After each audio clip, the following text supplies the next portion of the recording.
एक कवि बड़ा ही गरीब था। गरीबी से परेशान होकर वो डाकू बनने का फैसला किया। इसके बाद वो बैंक लूटने बैंक चला गया। उसने हवा में बंदूक लहराया और बोला, अर्ज किया है तकदीर में जो है उतना ही मिलेगा। हाथ ऊपर। अपनी जगह से कोई नहीं हिलेगा।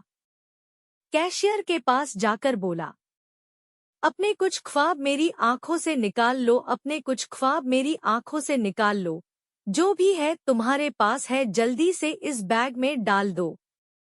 बैंक डकैती के बाद जब डाकू जाते जाते बोला, भुला दे मुझे, क्या जाता है तेरा। मैं गोली मार दूंगा खबरदार जो किसी ने पीछा किया मेरा। कुछ दिन बाद डाकू ने बैंक डकैती की बाद भी अपनी गरीबी से निपटने के लिए कोई समाधान नहीं पाया। उसका जीवन उसी अज्ञातता और असुरक्षा के साथ चलता रहा। उसके विचारों में एक बार फिर बदलाव की आवश्यकता महसूस हुई। एक दिन डाकू ने अपनी गलतियों को स्वीकार करते हुए नई जीवन शैली की ओर कदम बढ़ाया। उसने अपनी कलम फिर से उठाई और अपनी कविताएं लिखने की शुरुआत की।